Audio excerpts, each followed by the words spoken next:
Kalau kita ngomongin lapang dada, sumber utama dari kelapangan dada itu adalah Quran. Wa huwa syifa'ul lima fis sudur, karena Quran itu adalah penyembuh apa-apa yang ada dalam dada. Ya, lapang dada adalah the key of life. Kenapa lapang dada ini penting? Karena yang namanya hidup itu sepenuhnya ujian. Bapak Ibu, yang namanya hidup itu sepenuhnya ujian. Kadang-kadang kita itu suka menganggap ujian itu cuman yang gak enak aja. Bener gak sih? Padahal kata Allah dalam Quran, wa nabluukum bisyarri wal khairi fitnah. Kita itu akan diuji dengan yang baik dan yang buruk, dengan yang enak ataupun gak enak. Kita sakit, itu ujian bukan? Coba jawab. Sakit ujian bukan, Bapak Ibu? Sakit ujian. Sehat? Kalau sehat, sehat ujian juga. Kita dalam keadaan sulit mungkin. Secara ekonomi, nggak punya uang, kejebak utang, ya, dan lain sebagainya. Itu ujian. Tapi bagaimana saat kita punya segalanya, ya, dimudahkan dalam urusan rezekinya? Itu ujian juga bukan? Itu ujian juga. Saat kita difitnah, dicaci, dihujat, dijelek-jelekin orang, itu ujian. Tapi saat kita dipuji, dieluk-elukan, dikagumi, ditakjubi oleh banyak orang, punya pengikut followers yang begitu banyak, itu ujian juga? Yes, itu ujian juga. Artinya hidup ini sepenuhnya ujian. Bahkan kata para ulama, Bapak Ibu, seringkali ujian yang lebih berat, ujian yang lebih sulit itu ketika dalam bentuk yang sesuai dengan hawa nafsu kita. Ya, kita sering berpikir sakit itu ujian yang berat. Yes, tapi boleh jadi sehat itu jadi ujian yang lebih berat. Ya, karena pelaku maksiat semuanya dalam keadaan sehat fisiknya. Seringkali, secara umum. Iya nggak? Yes, terjebak dalam kelalaian. Bahkan dalam sebuah hadis kata Nabi SAW, beberapa jebakan diantaranya yang seringkali membuat kita terlalaikan adalah ketika waktu luang, ketika sehat. Saat kita dihujat, dicaci, maki orang, dihina orang, yes, semua sepakat saya rasa itu ujian yang cukup berat, tapi jangan salah, bisa jadi lebih berat saat kita dipuji, dielu-elukan, dikagumi banyak orang. Karena kalau nggak sadar akan hal ini, kepleset hati kita, terjebak dalam arogansi, kesombongan, merasa lebih baik dari yang lain, ya, merasa apa yang dia miliki itu miliknya. Ini bahaya. Makanya kemarin ketika saya live live Instagram bersama Ustadz Fatih Karim, ada satu pertanyaan yang menarik dari beliau, Bapak Ibu. Beliau bilang begini, Ustadz, kata beliau, kalau ngomongin lapang dada itu kan seakan-akan bahasan ini hanya untuk kita ketika dalam keadaan susah, dalam keadaan sulit, dalam keadaan berat. Betul nggak? Bagaimana? Apakah dalam keadaan lapang, dalam keadaan artinya kita punya semua, gitu ya, dalam keadaan serba mudah, hidup ini nggak apa eh, lancar-lancar aja, enak-enak saja. Apakah dalam keadaan seperti itu ilmu lapang dada ini masih kita butuhkan? Jawabannya apa kira-kira Bapak Ibu? Ya,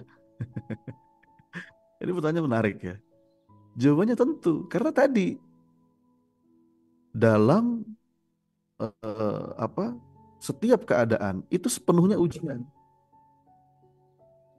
Faktanya banyak loh orang sekalipun dalam keadaan punya segalanya itu tetap dadanya merasa sempit.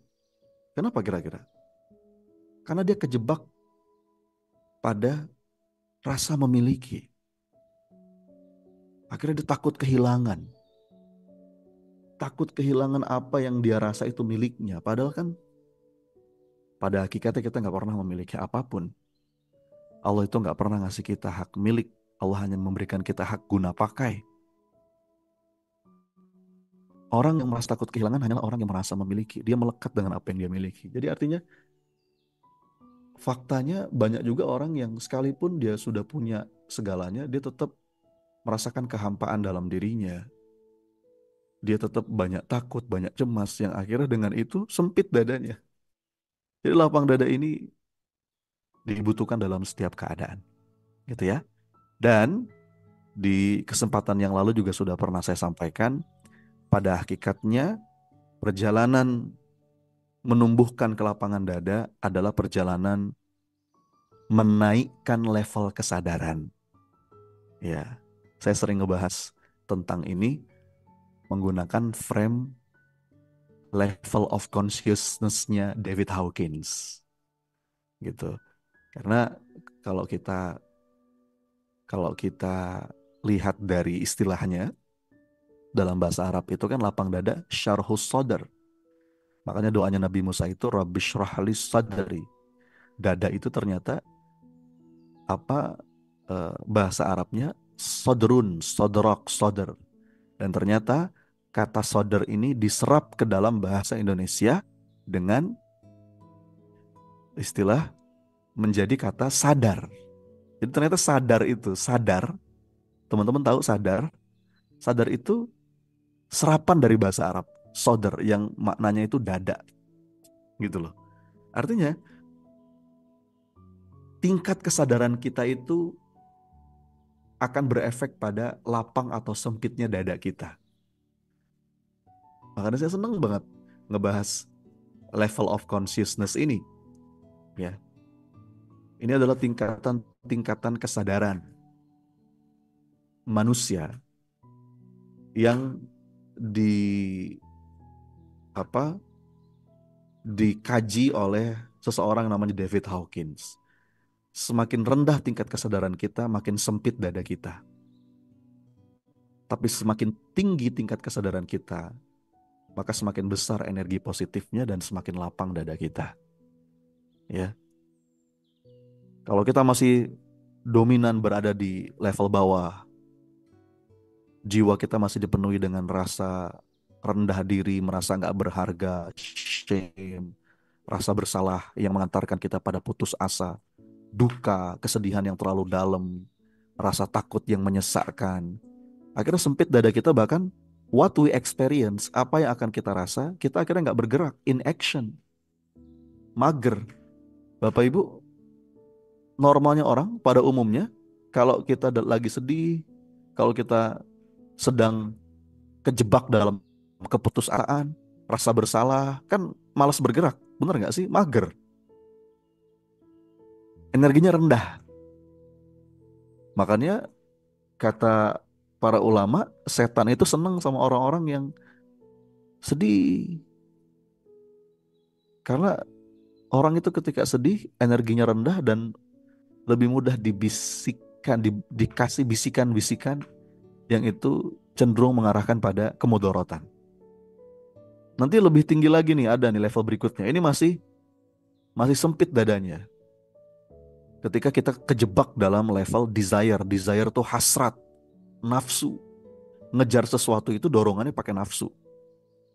Pride, bangga diri, tapi kebanggaannya itu disandarkan pada hal-hal yang bersifat materi. Dia menyandarkan dirinya pada hal-hal yang bersifat materi. Atau anger, dia menjadikan energi kemarahan, dendam, kebencian menjadi drive dalam setiap gerak langkah. Di level ini kita mungkin mulai bergerak, tapi disebut dengan hyperactivity. Kita akan capek luar biasa. Kita akan capek luar biasa. Iya nggak? Pernah nggak dengar kalimat begini, Bapak Ibu? Kalau kamu disakiti oleh seseorang, maka gunakanlah, jadikanlah rasa sakit itu sebagai energi untuk membuktikan suatu hari nanti kamu bisa lebih baik dari dia. Wah, ada yang pernah dengar kayak gitu? Saya kurang sepakat dengan kalimat itu karena kalimat itu menunjukkan kita sedang menggunakan anger sebagai energi utama yang ngedrive gerak langkah kita, itu akan capek. Oleh bagaimanapun,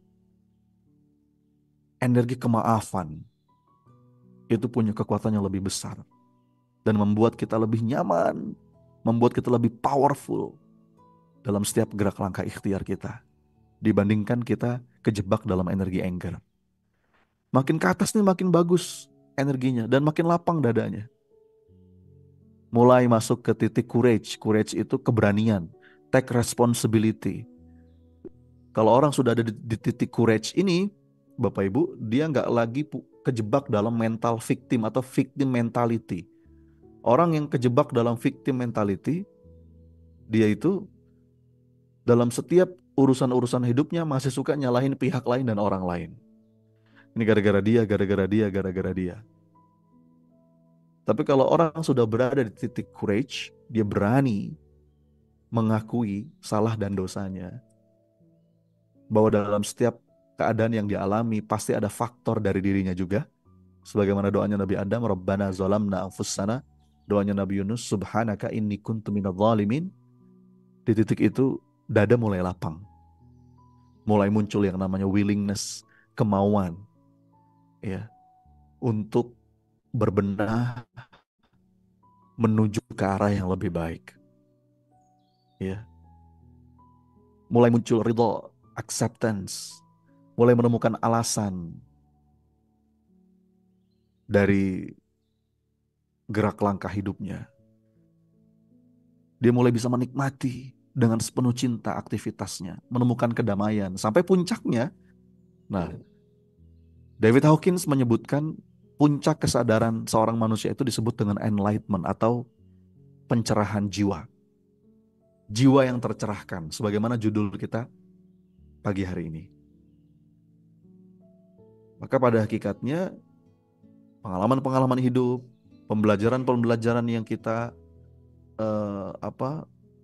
lakukan, baik itu formal maupun informal, kuliah kehidupan yang sedang kita ikuti ini, Bapak Ibu, mestinya mengantarkan kita pada puncak level kesadaran. Apa itu? Jiwa yang tercerahkan. Nah, pagi hari ini saya akan mengupas. Ternyata ada beberapa ciri-ciri dari orang-orang yang tercerahkan jiwanya. Mau tahu nggak nih? Teman-teman mau nggak saya sampai pada level puncak kesadaran, yaitu enlightenment? Mau ya?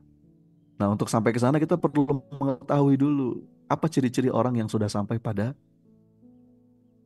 puncak kesadaran atau sudah tercerahkan jiwanya, sudah matang secara spiritual. Dan perjalanan hidup kita mestinya nganterin kita ke sana. Enlightenment ini adalah satu experience, satu pengalaman puncak rasa yang ini akan mengubah hidup kita selamanya. Tentu berubah menjadi lebih baik. Apa ciri-cirinya kita on the track menuju level puncak itu? Ada 4. Mari kita bahas. 4 ini terinspirasi dari banyak sumber. Ya, saya dapat ilmu ini dari Pak Ahmad Faiz ketika beliau ngebahas tentang teori otak ya yang ditemukan oleh Profesor Andrew Newberg, seorang pakar di bidang spiritual neuroscience ya. Dan ternyata sejalan juga dengan apa-apa yang dijelaskan oleh para ulama. Mari kita kupas 4 ciri-ciri itu, Bapak Ibu. Saya mulai dari yang pertama. Yang pertama,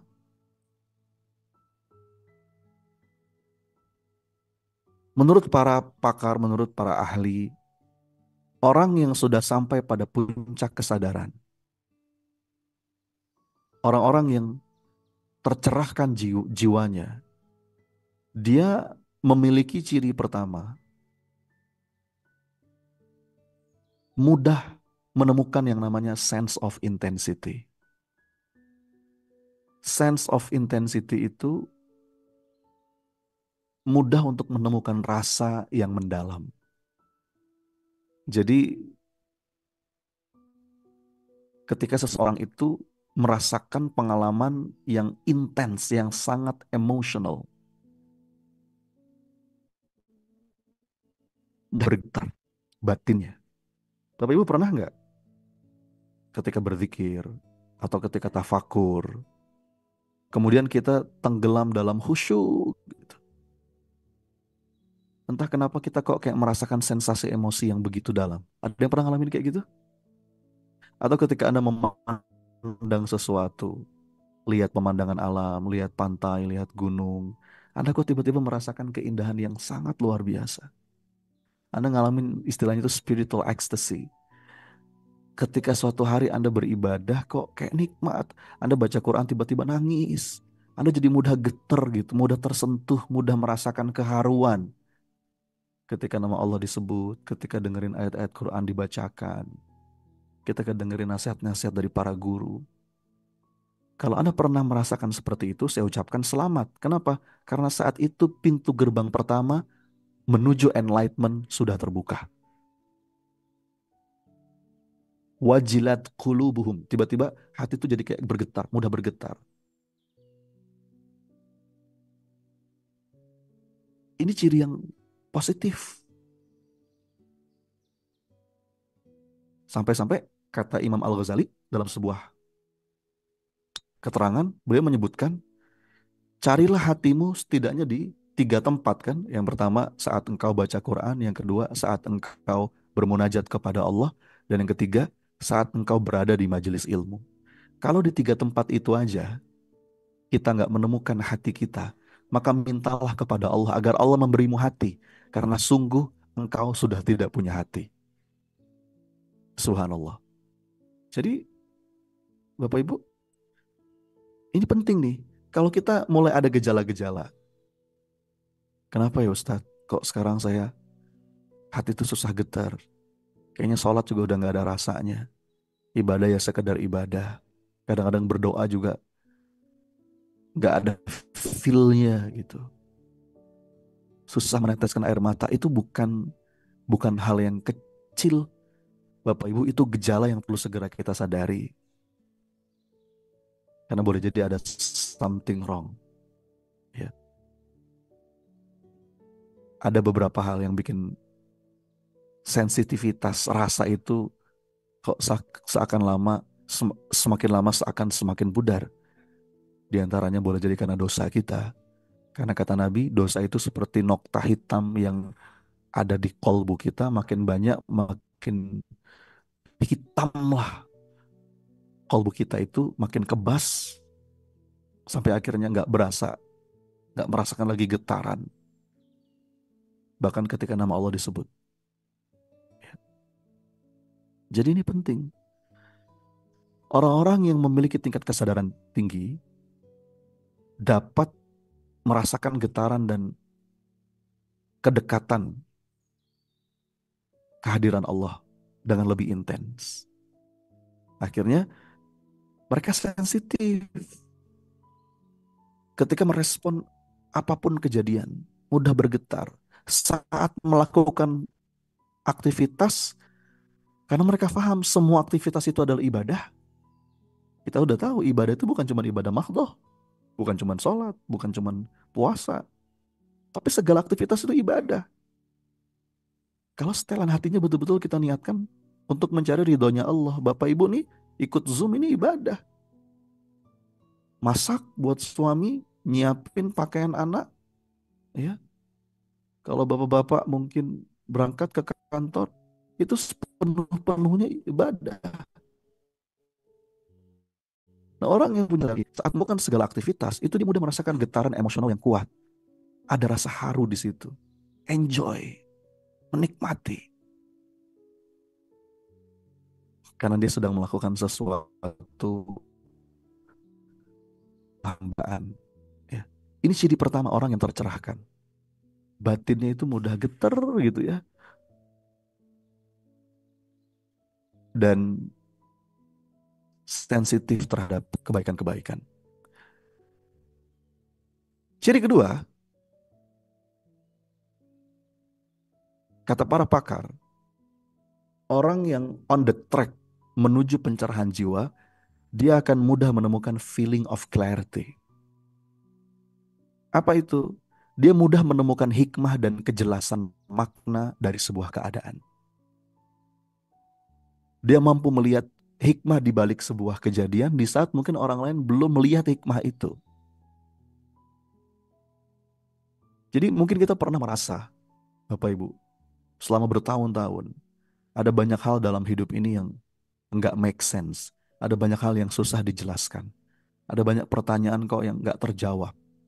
Ada banyak keraguan yang membuat kita galau. Pernah nggak ngerasain kayak begitu?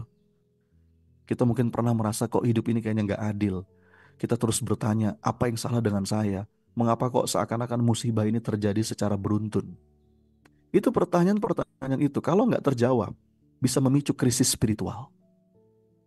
Tapi orang yang sudah sampai pada level enlightenment, dia on the track menuju pencerahan jiwa. Tiba-tiba segala sesuatu menjadi nampak clear, menjadi make sense. Dia mampu memproses ulang cara pandangnya tentang kehidupan. Dia mengalami yang namanya pergeseran paradigma, paradigm shift. Ada sebuah keyakinan yang terhujam dalam dirinya bahwa apapun yang terjadi pasti ada hikmahnya dan pasti baik pada akhirnya. Iya kan? Ini penting teman-teman.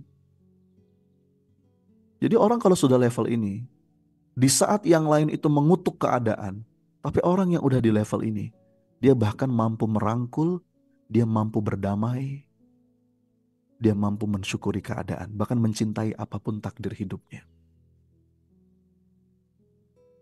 Jadi bukan cuma menerima, level berikutnya dari menerima adalah mencintai takdir. Yakin Allah nggak mungkin salah. Allah itu maha benar, nggak mungkin salah. Allah itu maha baik, nggak mungkin jahat. Allah itu maha bijaksana, nggak mungkin sembarangan. Allah itu maha adil, nggak mungkin zolim. Jadi saat itu terhujam dalam dirinya, setiap keadaan dia bisa melihatnya dengan penuh keindahan. Feeling of clarity. Dan dia punya maksud hidup yang clear. Bahwa dalam hidup ini dia pengen nyari ridhonya Allah. Akhirnya apapun yang terjadi, dia pun mudah ridho dengan yang Allah tetapkan. Doa yang terus terlantun setiap hari, ilahi anta maksudi waridhaka matlubi. Ya Allah, engkaulah maksud tujuan hidupku dan ridhomu lah yang aku harap. Seseorang yang berharap ridhonya Allah, maka dia akan mudah ridho dengan apapun yang Allah tetapkan dalam hidupnya. Feeling of clarity. Nggak banyak ngeluh, nggak banyak komplain hidupnya. Pokoknya semuanya baik, semuanya indah, semua ada hikmahnya, dan semua baik pada akhirnya. Ini ciri kedua, seseorang yang sudah on the track menuju pencerahan. Jiwa yang tercerahkan. Oke ya. Kemudian ciri yang ketiga, teman-teman sekalian, jiwa yang tercerahkan itu adalah saat dia menemukan yang namanya sense of unity and connectedness. Maksudnya apa? Dia sampai pada satu titik merasa dirinya menyatu dan terhubung dengan segala hal. Jadi saat dia melihat orang lain, seakan-akan dia melihat dirinya sendiri.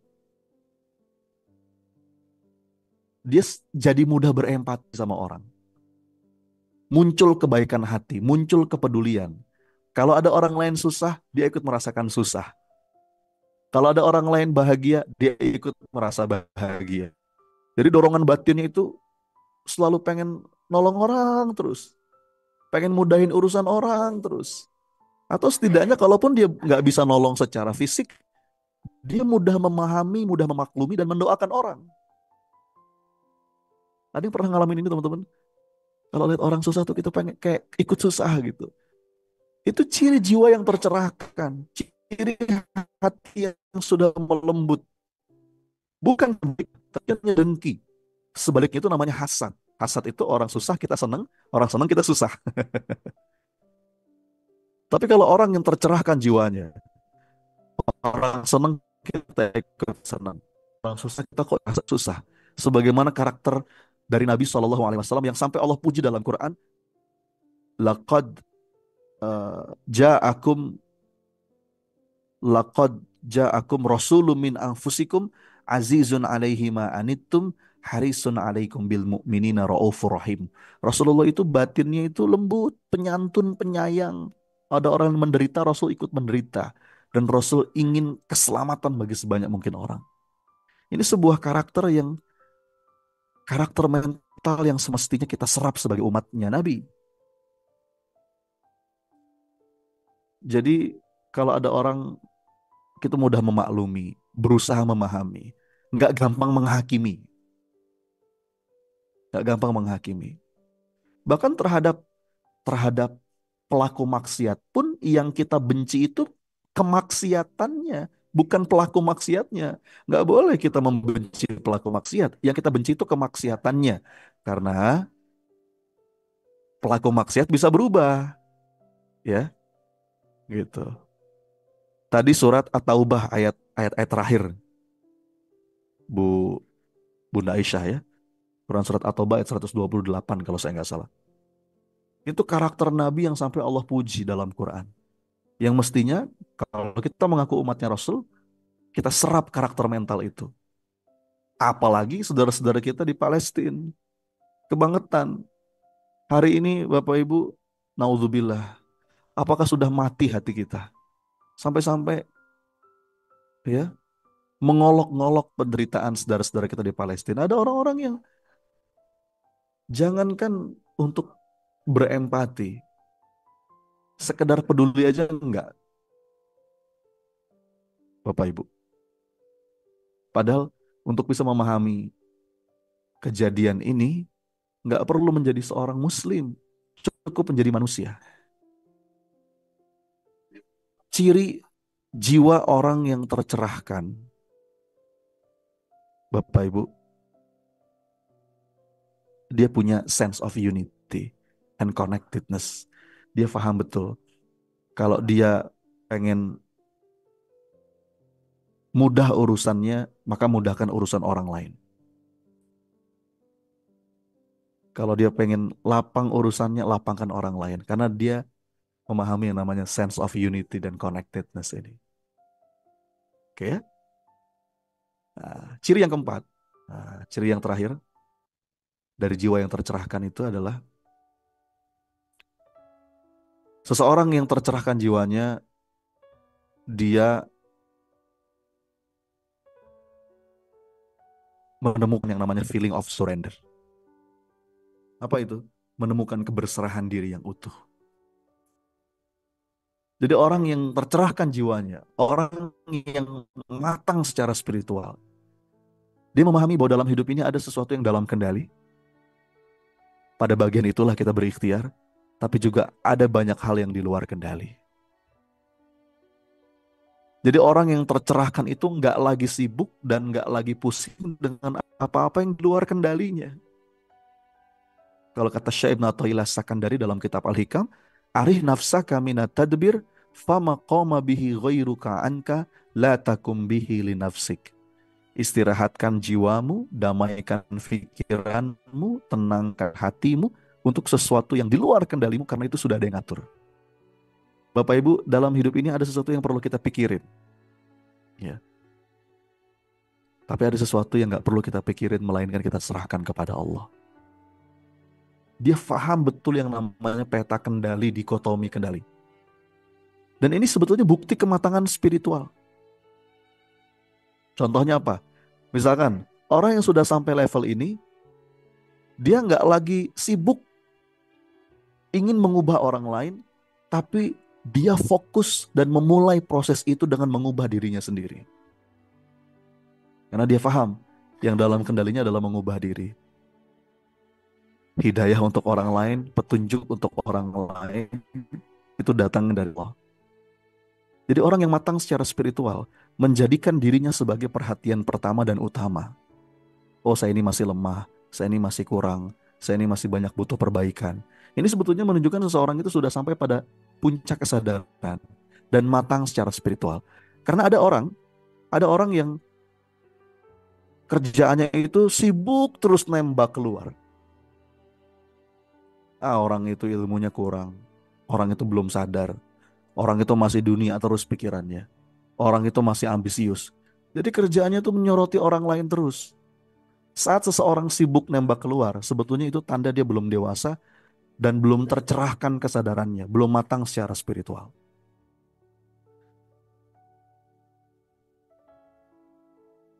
Tapi orang yang sudah matang secara spiritual,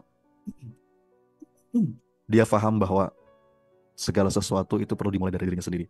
Lalu apakah nggak penting kita nasihatin orang? Tentu penting. Tapi tugas pertama kita itu mulai dari diri, kata Nabi, ibda binafsik. Contoh, pengen punya anak yang soleh. Mulai dari mana? Ya mulai dengan mensolehkan diri. Pengen punya pasangan yang soleh atau solehah. Mulai dari diri. Pengen punya tim yang disiplin. Mulai dari diri. Sebelum kita berupaya mengubah orang, kita ubah diri, nanti pelan-pelan pengaruh kita, power kita akan semakin kuat dan semakin meluas. Itu yang dalam kendali kita. Yang di luar kendali, kita serahkan kepada Allah, kita titipkan lewat doa. Gak perlu menjadi sumber kesempitnya dada. Ya, banyak dari kita menderita jiwanya karena menghabiskan waktu untuk ngurusin apa-apa yang di luar kendali. Dan kita lupa berikhtiar optimal pada ranah yang itu dalam kendali kita. Ya.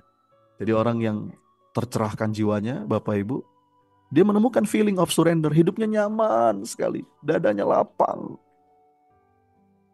Tugas dia adalah melakukan apa yang bisa dia lakukan dengan sebaik mungkin.